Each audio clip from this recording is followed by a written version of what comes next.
BBC Sounds. Music, radio, podcasts. Hello, it's Gary Lineker here. You know the drill with these by now. Don't expect your usual match of the day analysis. And we might have to get the bleep machine out from time to time when the boys get overexcited. Thanks for listening.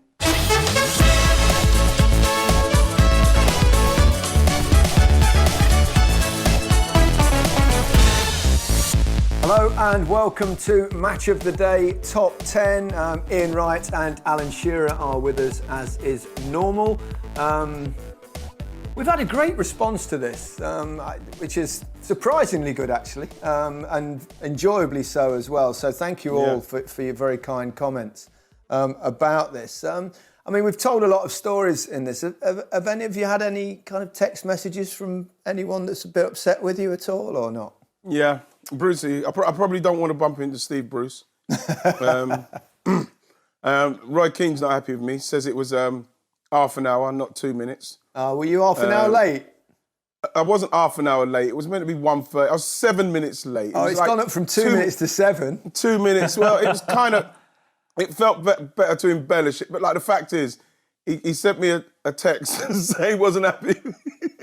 But, like, it was all in jest. But, like I say, I don't think I was late enough for him to not come and have lunch with me. Let's face it. Yeah, it's been a great response. That's been a great response. I've had a couple of old teammates that I used to play with saying how much they like. Peter Beardsley got in touch. Gazza loves it because he kind of gets a mention every week as well. Gazza loves it. He loves it. So anyway, so I'm glad. I'm sure some of you don't, but that's your prerogative, of course. Yeah, you do. You know what? You know, can I just say, yes. Gal, you get people who are so negative towards something that people enjoy, and I literally cannot understand that. You know, we're not. You know, I just can't understand. It's the way of the world, and I do sense though, out of all this, if there is a positive to come out, is that people seem to be taking care of other people. There's a little bit more thoughtfulness around at the moment. Hopefully that will continue long after this disappears. Anyway, let's get to the subject matter. This week's slightly different in the sense that it took so long to decide, because we're talking about the top 10 Premier League games, which is not easy because there have been so many magnificent football matches over such a long period since that first season, 92-93. So what we did in the end, because we couldn't agree, we gave you 10 each. Right. So, Alan, if we could start with your 10 to 6, we'll do that bit as we already do, and then we'll come to Ian's. And there's obviously, because I think on 6 matches, I understand that you've both got in your top 10. But anyway, we'll come to that when we need to. But first, Alan, give me your 10 to 6, please. 10 to 6, Gary, is in 10th is Liverpool 4, Arsenal 4, 2009. In 9, it was Arsenal against Man United, Arsenal 3-2, 97. In 8, Palace 3, Liverpool 3, 2014. And 7 is Chelsea 2, Spurs 2, 2016. You will remember that well. And in 6, I've gone Newcastle 5, Man United 0 in 1996. I thought that might sneak in somehow. So let's start with your number 10. Liverpool, Arsenal 4-4 in 2009. I think that was Shavin got all 4, didn't he? Yeah, I remember watching that at home. It was a magnificent game to watch. And I remember Shavin was all the big rage and all the news coming out of the 2008 Euros. And I was delighted when we signed him. And what he done in this particular game is something that we wanted to see a lot more from him. But it didn't quite happen. But on this particular day, he was everything what all the clubs that linked with him in 2008 wanted. You know, he was unbelievable on this day. It was just like such a fantastic effort from an individual. I thought it was magnificent. He scored the first one, didn't he? Arsenal went 1-0 up. But what I also remember is him when he got his third one. He's sort of running away with his 3 fingers up, and then got his 4th one, I think, in the 90th minute, and then done the same again, running away with the 4 fingers up in front of the Arsenal fans. I mean, 4 goals at Anfield. Yeah. Wow, pretty special. And a footballer that can count to 4. It's not bad, is it? That's really a nasty thing for you to say. Well, we're all nasty footballers. Thing to say. Self-deprecation and all that. We can count to 10. So no, we prove it. And backwards, we do it often. Thanks to this show. Yeah, thanks to this show. Yeah, we're learning things all the time. Yeah, Liverpool, Arsenal. I mean, obviously, they're two huge clubs, big games. And that's when they're the games that you tend to remember, aren't they? They're going to feature a number of times in our top 10, both Liverpool and Arsenal. And Newcastle, Alan, obviously.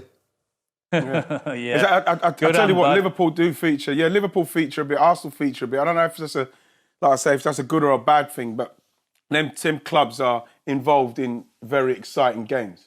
Okay, well, we've got Arsenal 3, Manchester United 2 from 1997. That was David Platt's winner, wasn't it? Yeah. It was one of the games that we did on Match of Their Day with you, actually, Ian, wasn't it?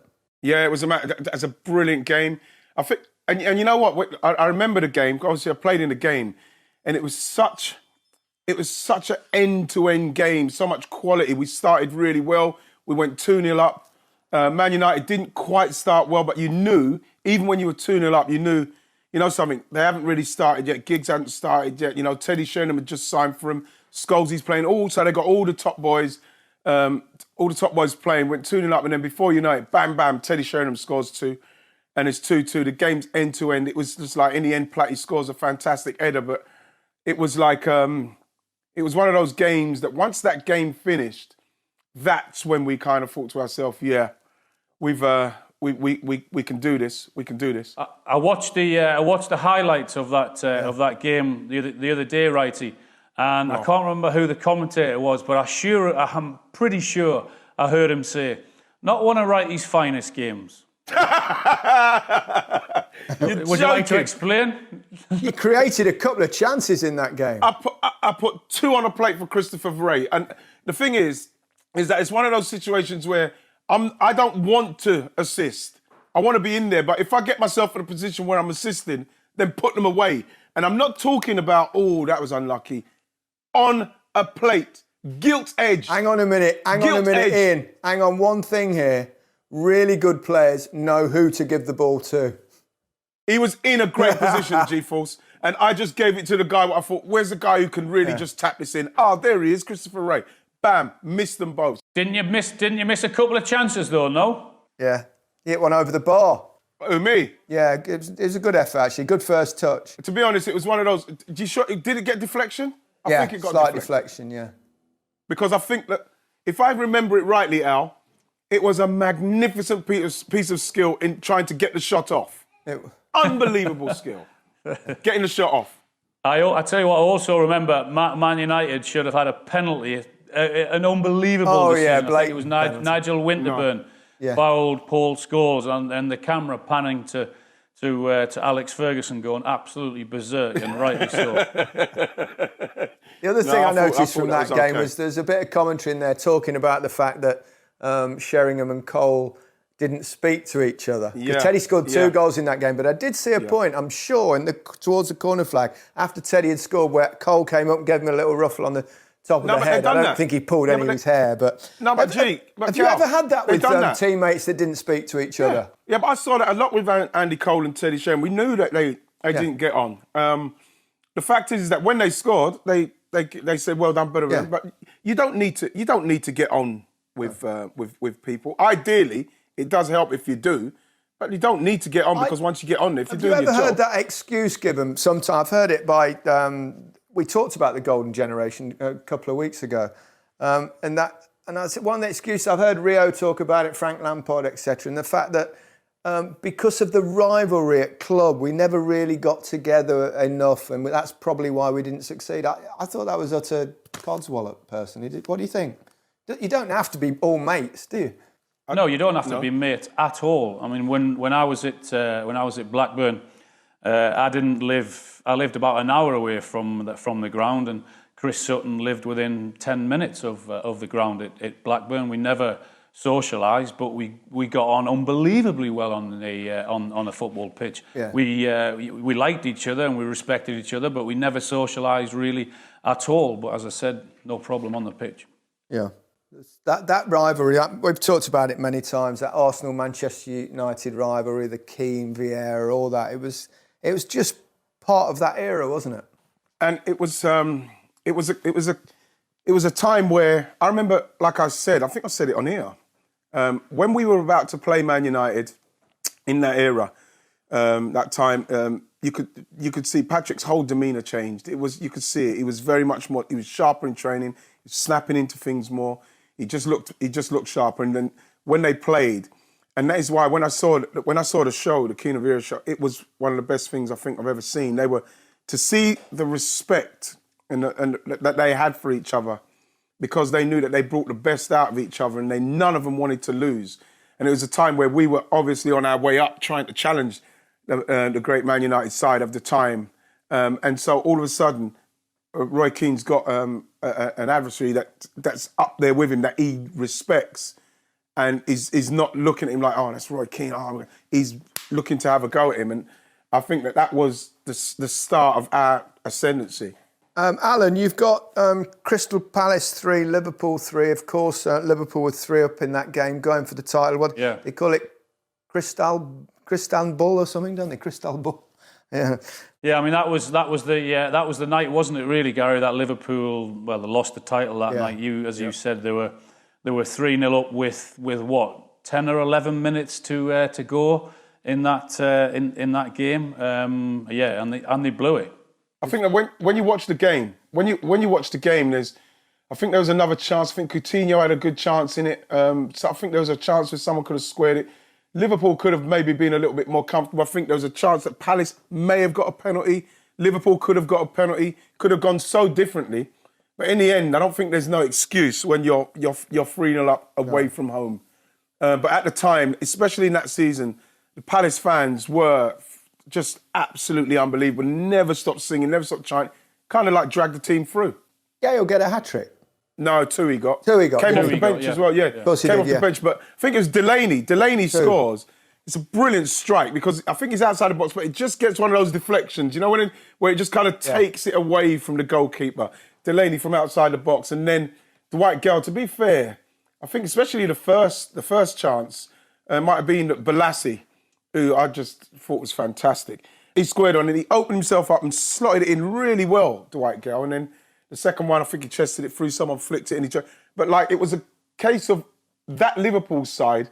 I always thought they had so much going from offensively that they needed to focus on just defence and being strong, whether it's goalkeeper, the back four, whatever it was, and they were just so open all the time. And I think that when you see the amount of times they turn up on this list in games of goals, just says about what Liverpool are about. That SSS front line, Alan, was something special, wasn't it, for a season was or so? it? I mean, yeah, unbelievable. Suarez, what a player was. I mean, some of the goals that he scored in our league, and his ratio goals per game was fantastic. So yeah, I remember that picture of Brendan Rodgers when that third goal went in. The camera sort of panned to him, and you see him. He was like perplexed, thinking, "That's it. We've blown it. We've lost this. We've lost it now. No way back." And there wasn't.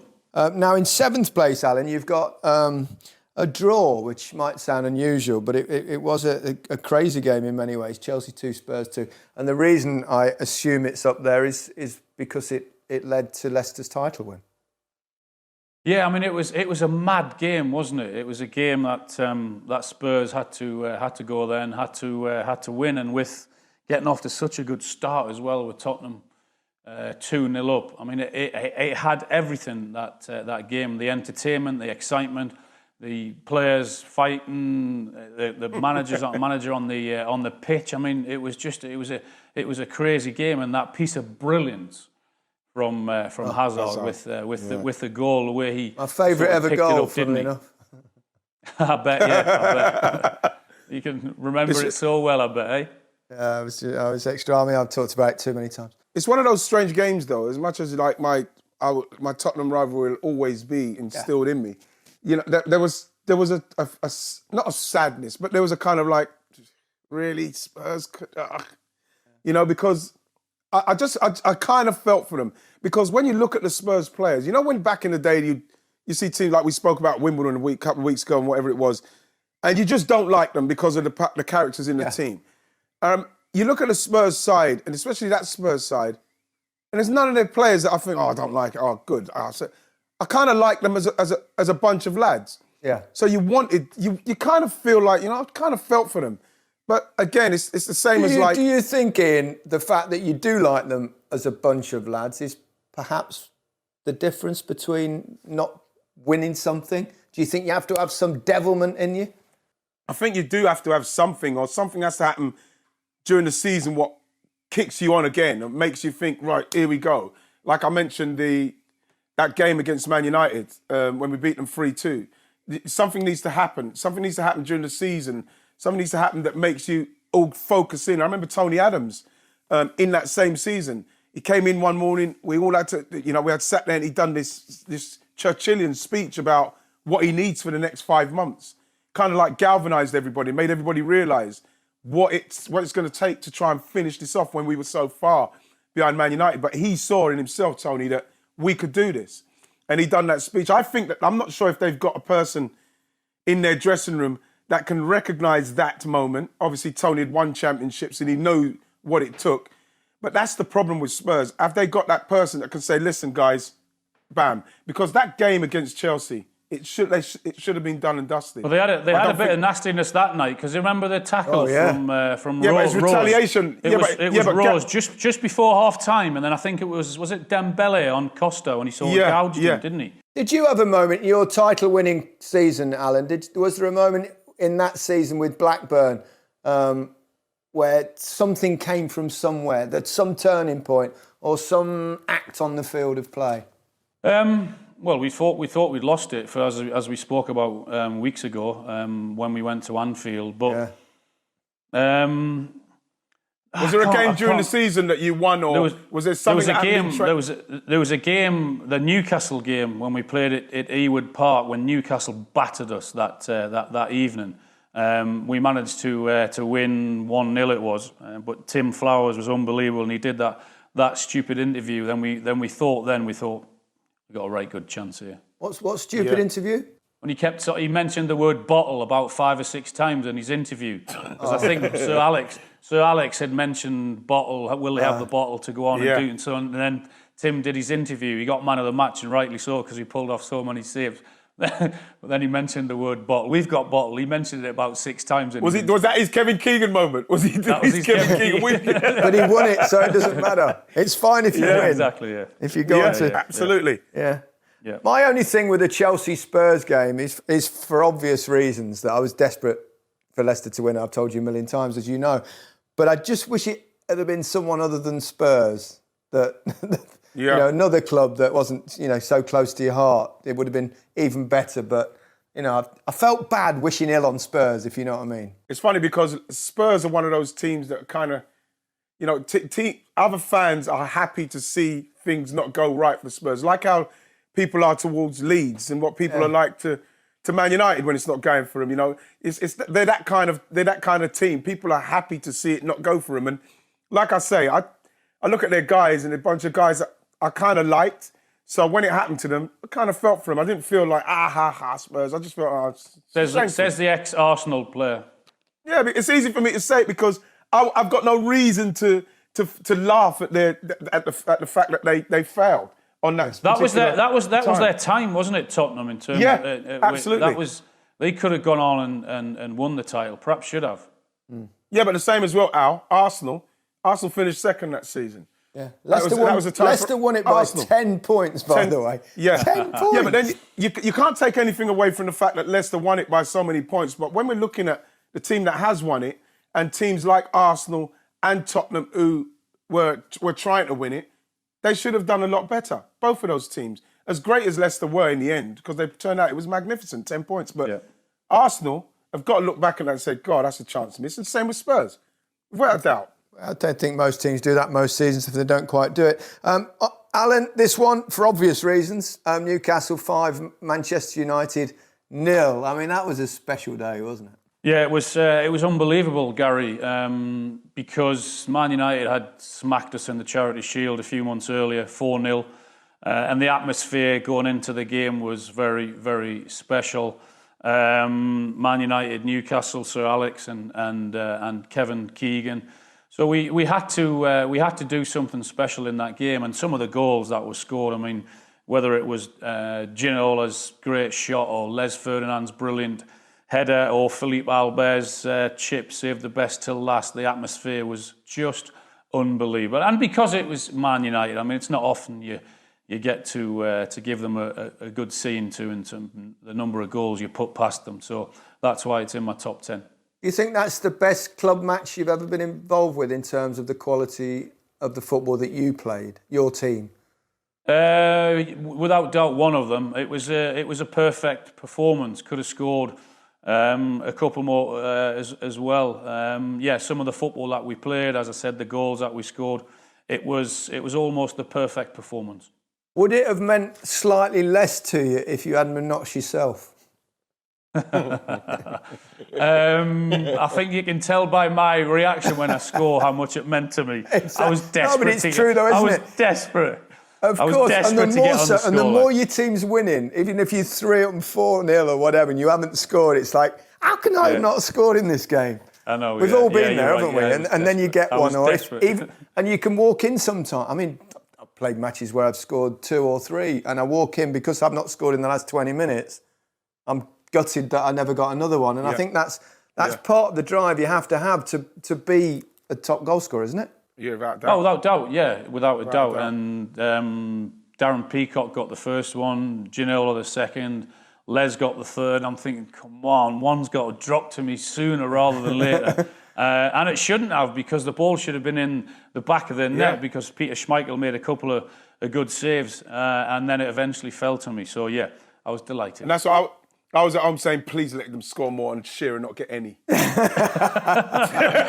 Please let them get 5 and Shearer not score. He'd be gutted. Alan, what was it like playing with David Ginola? I mean, he's quite a character. When I was at Blackburn, I used to watch the Newcastle games, obviously, and I used to think, my goodness. I mean, I had 2 great wingers at Blackburn and Will Cox and in Ripley, and I used to watch the way Newcastle played, and with the Gillespie on one side and David Ginola on the other, and the crosses that Ginola used to put in. I'm thinking, God, heaven playing in that team. The number of goals you scored. I obviously signed there. Was that one of the reasons that you went there? Not necessarily. No, it was the main reason. It was because it was Newcastle. But I knew they were a team set up to score goals, and I went into that team, and for the first 5 or 6 weeks, David Ginola never put a ball in the box, and I lost my right. I'm thinking, what the is going on here? What's happening here? Why is not going in? And I'm surprised it took me 5 or 6 weeks. Actually, I eventually went in after one game, and I had enough, and I blew my top, and we had a huge row. And that was it. After that, it was fine. The balls were coming in most games, but he didn't want to put the ball in for some reason in the first 5 or 6 weeks of the season. It reminds me of when I signed for Spurs, came back from Barcelona. I had, a few offers from different clubs, and I went back to Spurs a year before.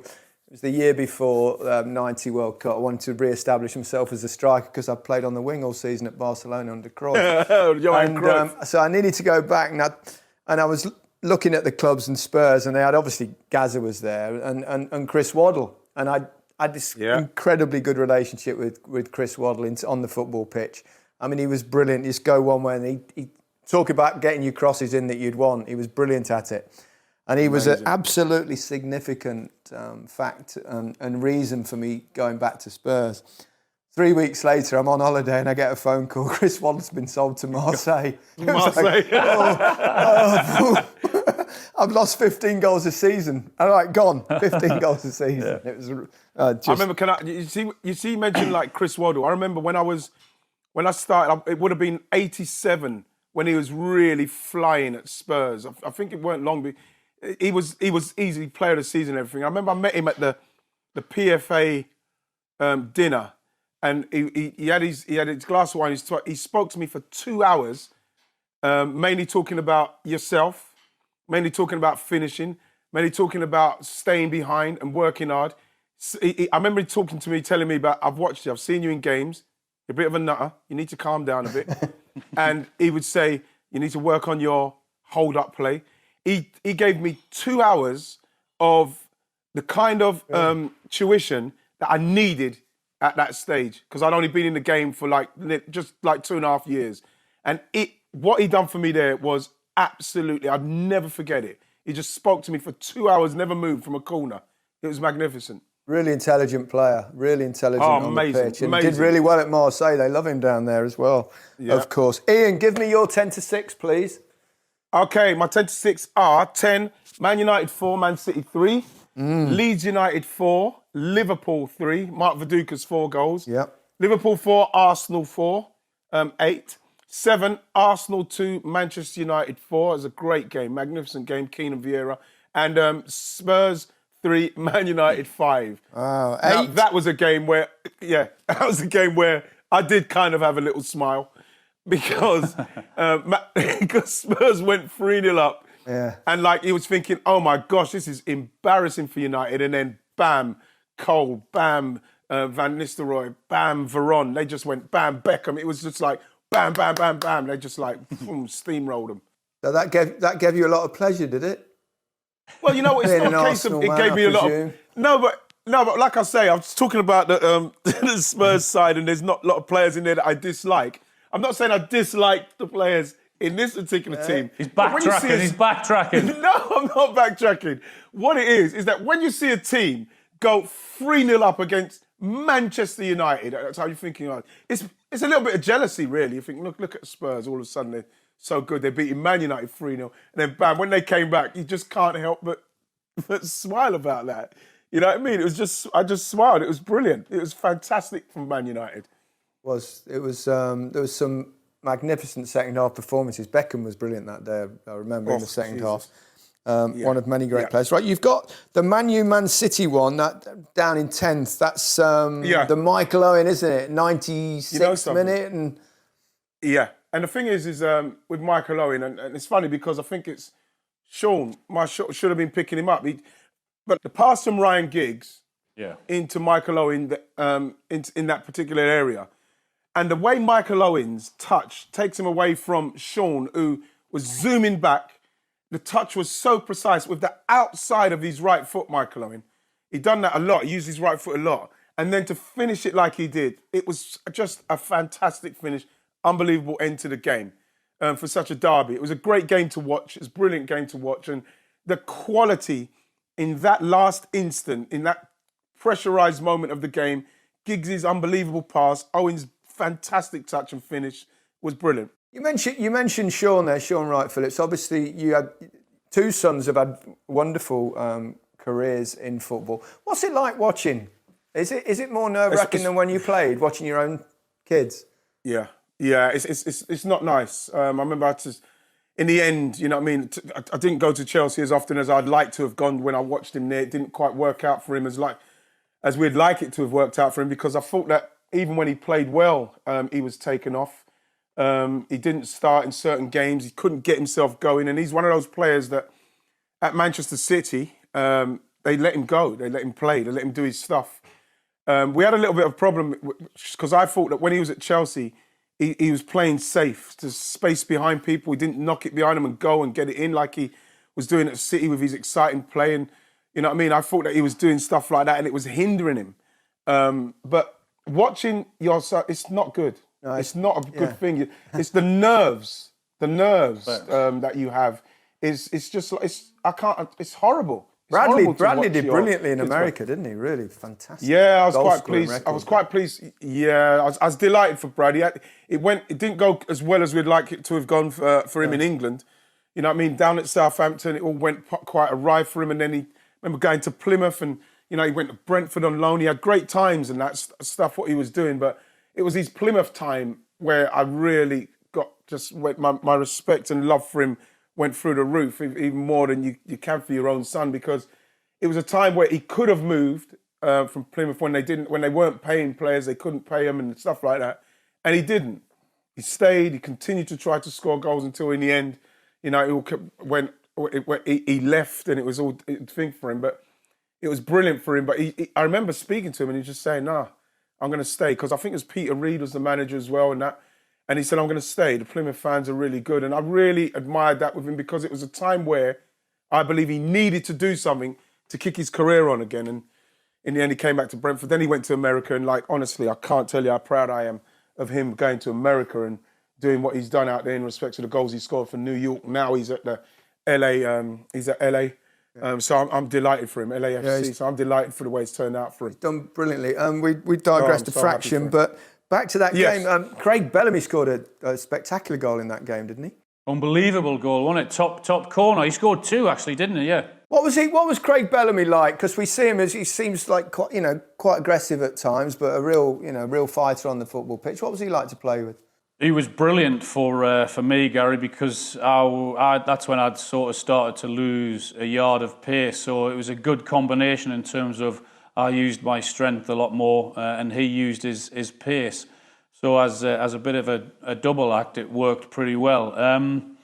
He was a winner. He moaned a lot in training and in games, but he wanted to win. That was part of him. He wanted to win so much, but as a player, he was excellent. So Michael Owen obviously scored the late winner in that game, and towards the latter stages of Michael's career, he was obviously inhibited by the constant hamstring injuries, etc., that he suffered. He wasn't quite the player he was in his early days when he really was something special, wasn't he? I remember, when he took it off, because I got injured just against Morocco in the last game. Glenn Hoddle said that I'll be going to the World Cup, and he said, I'm going to play you for 45 minutes, then I'm going to bring the young guy, I'm going to Michael Owen on. But in training, you remember Al, it's just, he just took to it. It seemed second nature to him to be in that company. He wasn't fazed by anything. He wasn't fazed by the fact that he was 18. He was with the top boys and everything like that. And I remember when I came on, I got injured after 35 minutes. He came on and he was magnificent. I think he scored in the game against Morocco, solidified his place in the team. And then he went on to do what he'd done. But I think that when the way he came on the scene, I have to say he was phenomenal. He was phenomenal, the way he burst on the scene, the goals and the way he took it all in his stride. It was unbelievable. You fell out with him in the end, Alan, sort of. I felt he could have done more at Newcastle in my time when I was the manager there. I know he was at the latter stages of his career and wasn't at his best, but I just felt he could have done a little bit more in terms of where we were and what was going to happen to the football club. Of course, then he went on to Man United after that. Yeah, in what way was he lacking in that little period? I just felt in the 8 games that we had at Newcastle, I felt he could have done more. He could have done more in the games that he was playing at. He did have of work rate, niggling injuries. No, and he was struggling with injuries, and we wanted to get him out onto the football pitch, and he felt that he wasn't fit enough to do that. And my argument is that if you were to get an injury, then it's the end of the season. Newcastle are on their knees, are about to be relegated, so it didn't really matter if you went out and pulled a hamstring or pulled a groin or whatever. But his contract was up, and that was the situation he was in. Yep. Okay. Let's go on to Leeds 4, Liverpool 3, and a rather extraordinary day for Mark Viduka.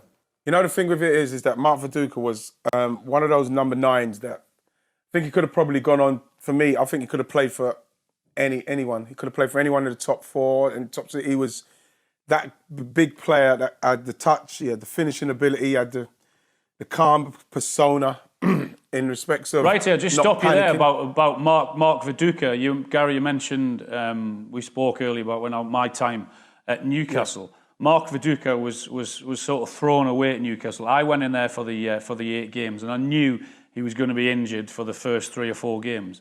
And I went in there. I said to him, "Look, you can either continue to lay on the treatment table, get your treatment, pick up your money, and you can do what you have to do, or you can knuckle down, you can work hard, and you might get 2 or 3 games, and it might make the difference." And whatever anyone said, I thought his attitude was fantastic in those games. I know it didn't work out for us what happened, but his attitude I thought was superb. Yeah, you can't have more than that. And to score 4 goals against Liverpool and 7-goal thrillers. It must have been a special feeling. But the thing with him is that when I watched that game and saw him score those goals, and it didn't surprise me, because what I saw when I played with him at Celtic was a player that I couldn't believe that he was there. I couldn't believe that no one had taken him from Celtic up to that point. And in the end, obviously, David O'Leary took him to Leeds because, like I say, he's got everything.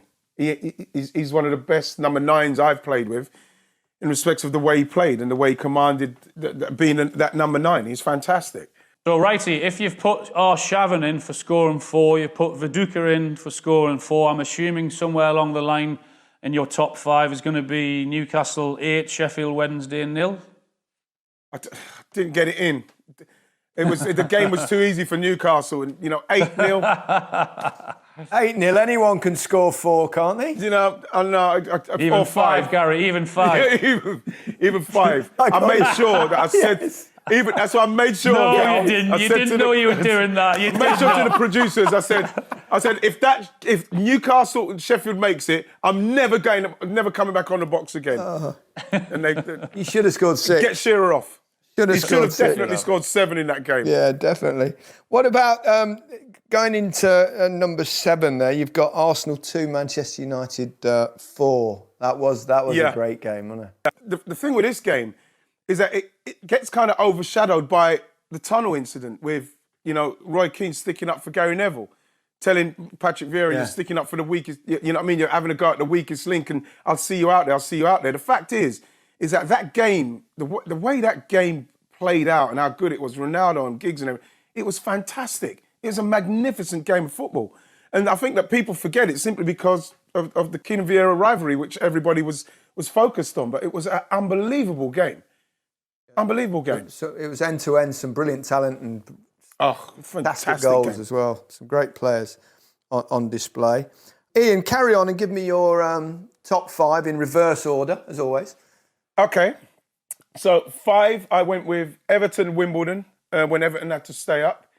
4, Newcastle 5, Man United 0. I thought that was it's just a fantastic game just because of Newcastle. They just looked perilous. They were fantastic. And I've gone for 3, Palace 3, Liverpool 3. I thought that was unbelievable game. And then Liverpool, Newcastle 4-3. Kevin Keegan haunched over the holdings. Stan Collymore winner. Obviously, Stan Collymore winner. And then with Man City, QPR. Aguero! 3-2. Aguero. Yeah. Wow. People don't realise. Man United probably thought they won the league at that particular time, and then bam. It was just fantastic. What an ending. One thing that sticks out to me as slightly unexpected, although not that much because I remember it's been in a match of their day, was the Everton 3, Wimbledon 2. Just for a team to stay up, it's an unusual choice, let's put it that way. Why have you got it not only in your top 10, but in your top 5? I love it simply because I think I've just got an affinity. I just love Everton Football Club. I love the fact that they've not been down. At the time, because you scored against them all the time, innit? Yeah. I don't know. Mate, no, it wasn't because I scored against them. It's just that. But you did. I just remember knowing that Arsenal and Everton were the teams that never went down. And this particular season, Howard Kendall left. I think Mike Walker came in and he had a little bit of a bounce, but it wasn't good enough, and they were right amongst it right at the end of the season. And, in the end, they done it. I know there was a lot of talk about, Anne Sagers and everything, what happened with those guys who were accused of what was going on. But for me, I was just more excited about innocent, the fact that... I should probably state it. Found innocent. Yeah, found innocent. Yes, let's state that. But I love it for the fact that, Barry Horn's great goal. You know what I mean? Bobby Stewart, Graham Stewart scored these goals. And the fact that the way the fans came on and what it meant to them, it was just a game that just resonates with me. I just love the game. I love the fact that they stayed up. I think this may cause more topic of conversation than a lot of them we've done, because the number of games that we've missed out here, both of us, myself and Wrighty, that have been unbelievable, and people will argue that they should be in the top 10. There's been so many, hasn't there? It's really difficult. Man United Man United 8-2 against Arsenal. I thought I'd just leave that one out. Plus, don't forget, everyone, if you're going, why have you not picked this one? Why have you not picked that one? You can always do your own top 10 at the BBC Sport website. Yeah. That's our way out, especially this week, because you've actually picked them yourself rather than being picked for you. So that's probably quite important to state at this point. You've got Newcastle 5. We've discussed that one already. Man United 3. Yeah. We've discussed Palace, Liverpool, the comeback. I tell you what, let's just get your top 5, Alan, before we discuss the top 2 games, because I imagine they'll be in there, those 2, because they have to be, surely. Yeah, in 5th, I've gone Man U 4, Man City 3. In 4th place, I've gone Newcastle 4, Arsenal 4 in 2009. Oh, yeah, the comeback. 4-0 down at half-time. Yeah, 4-0 down. Yeah. In 3rd, Spurs 3, Man United 5. In 2, I've gone Liverpool 4, Newcastle 3, 96.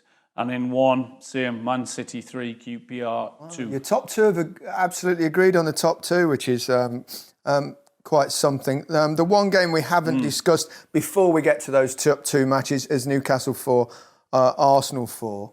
4-0 down at half-time, and that Tiote, wasn't it, with the strike at the end. I remember being in the Match of the Day office and jumping up for no real reason other than the fact that it was a spectacular comeback.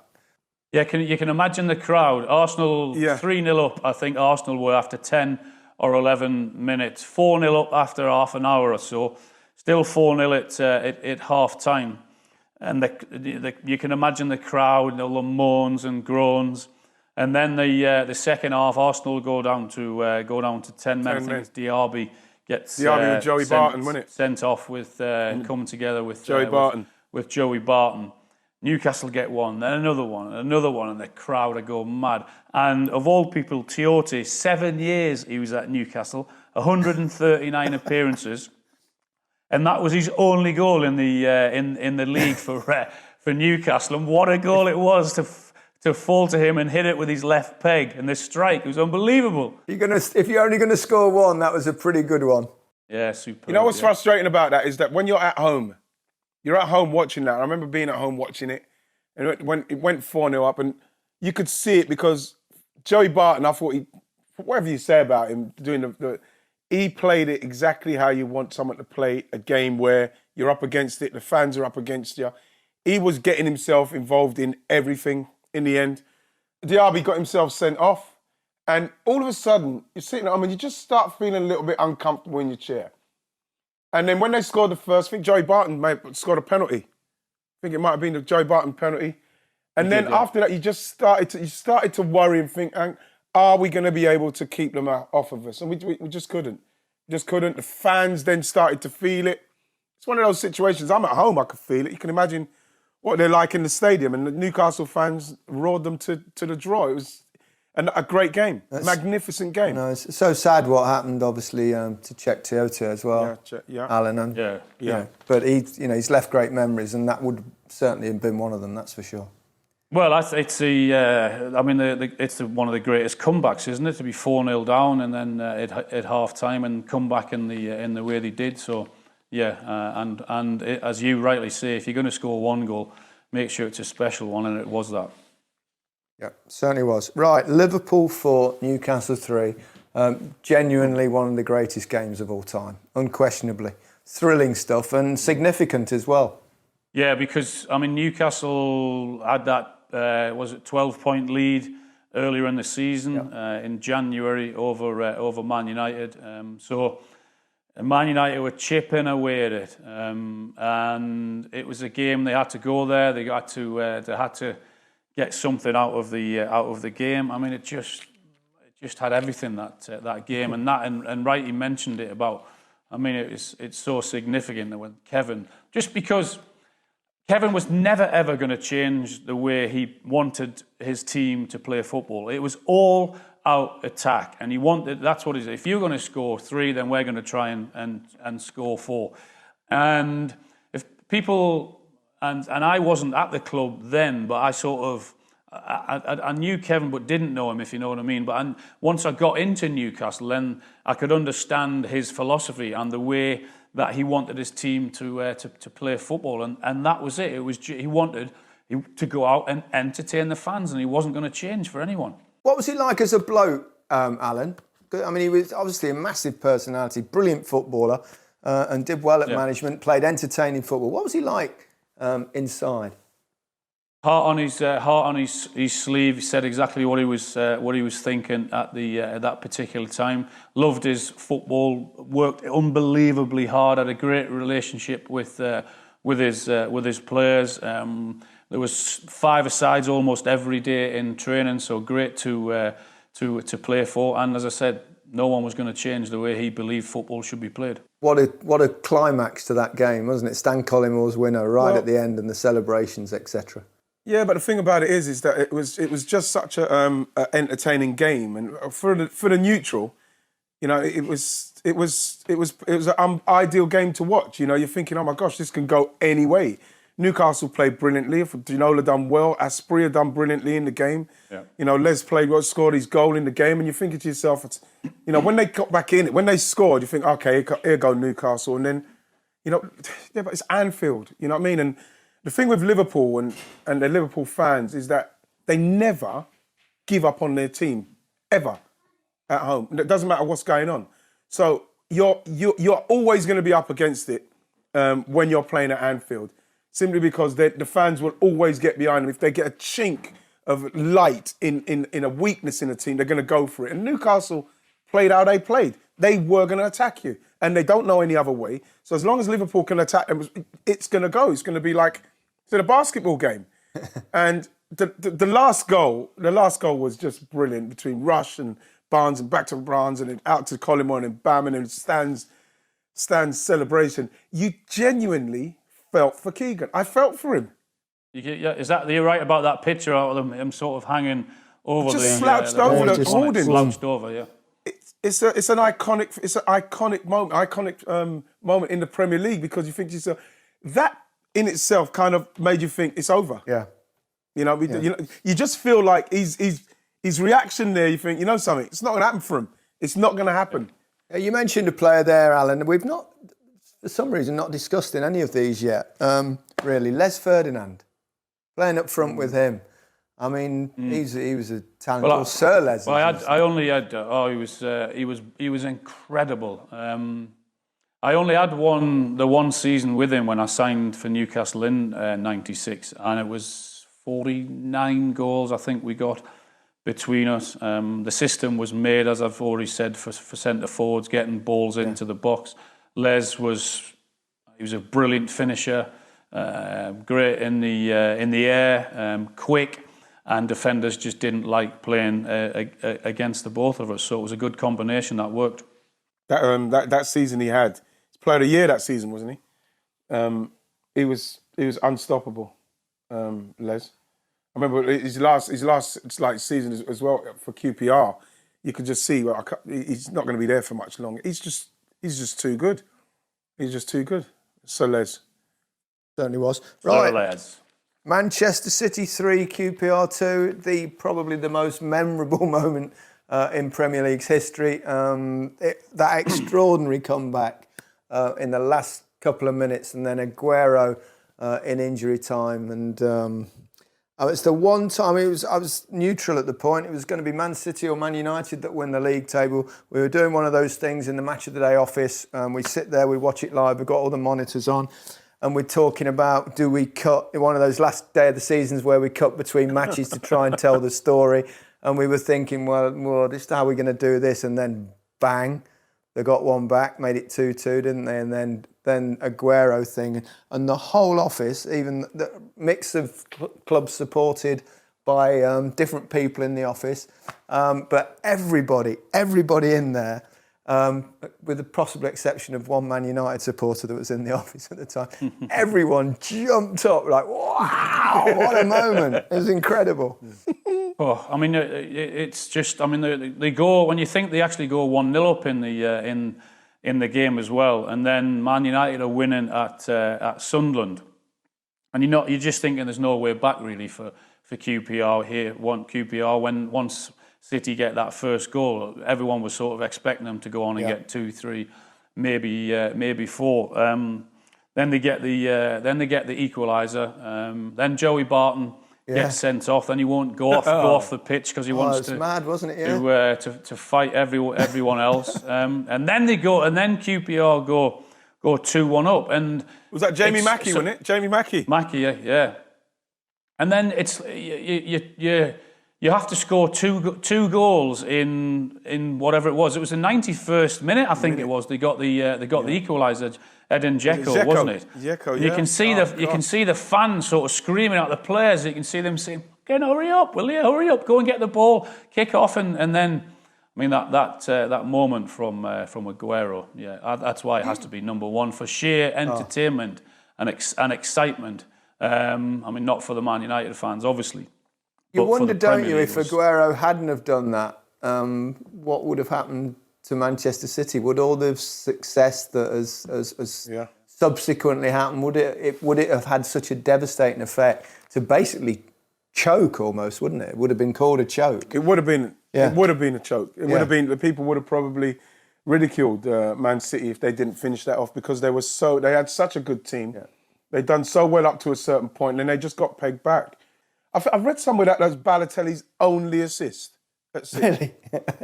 It's a bit like Czech Toyota, isn't it? If you're going to do one, make sure it's a good one. Yeah, if you're going to do one, yeah. And you know, but when you look at the build-up of it, it's just Aguero, because remember, Aguero kind of got the ball in that area and he'd done a great movement with the outside of his right foot. He moved it in there and then went in. Yeah. And then Balotelli was actually falling over. Yeah.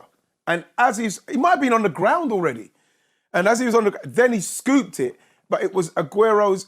Was he going to shoot? Then he didn't shoot. Then I think he committed, and then he just hammered it in. It was like it's one of those situations where you're watching it home and you think, "Oh my God, has that just happened?" Oh gosh, it was. Yeah, because in the 92nd or 93rd minute, Man United were winning the title, weren't they? Yeah. It was Man United's they were all title. on the pitch. I think their game finished. They were all on the game pitch, was over, wasn't it? thinking they'd won it. The game was over. God, yeah, because they were in front of their fans, weren't they? Yeah. Just waiting for that final whistle, and then the news came through, and all their heads dropped. It was an extraordinary afternoon, wasn't it? And what Aguero, though, of all the people you'd want to have the ball at that particular moment in that particular position, you couldn't pick anyone better, really. Hardly anyone, anyway. No. For him to get the ball and then play the little give and go with Balotelli, and then the commentary, as you said earlier, didn't it? As the Aguero that goes on. Wow, for drama. Does it get any better than that? No. I mean, perhaps the turning point you mentioned was Joey Barton. It's another one of those players you had. You managed in that last spell, Alan. He got sent off for you as well, didn't he? He got sent off. I had him for an hour of the 8 games. I can laugh about it now. I wasn't laughing at the time at Anfield when he got that red card. I had him for an hour. Yeah. Oh God, I had him for an hour. Yeah.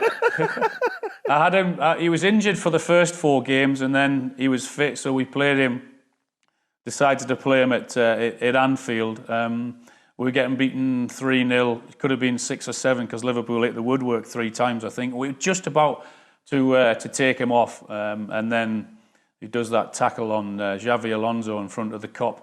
Straight red card, and that was it. I never saw him again. You know what, Al? I was going to say, Joey Barton being injured like he was, it being against Liverpool, going back, I probably wouldn't have played him at all, Al. I wouldn't have played him. You're talking, you fucking idiot. Did you confront him, Alan? Were you fuming? What do you think? Yeah, I'm just trying to get the story out of you that I know happened. There was a bit of a row in the dressing room, Gary. There you go.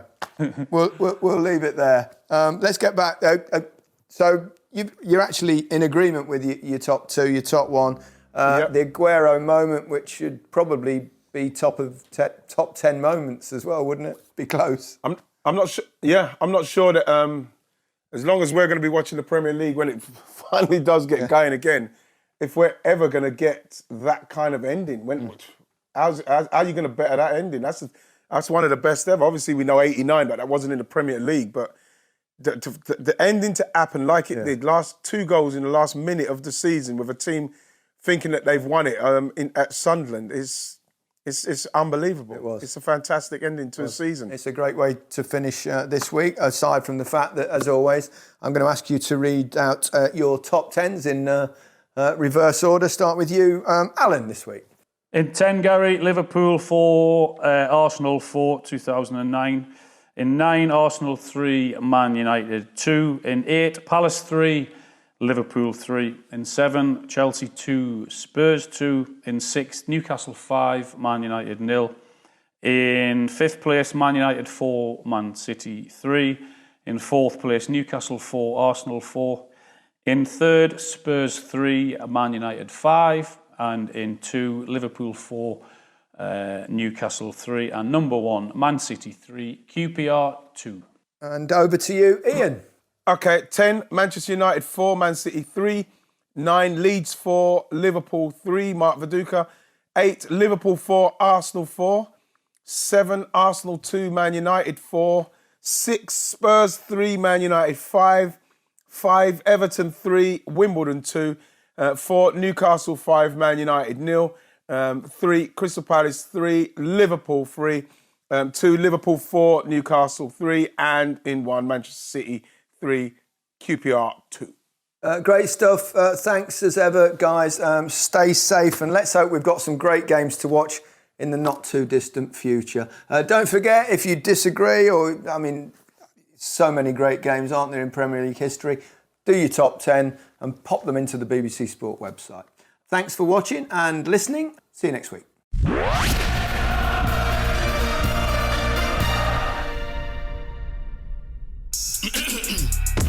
In breaking news, the British government has announced a mandemic.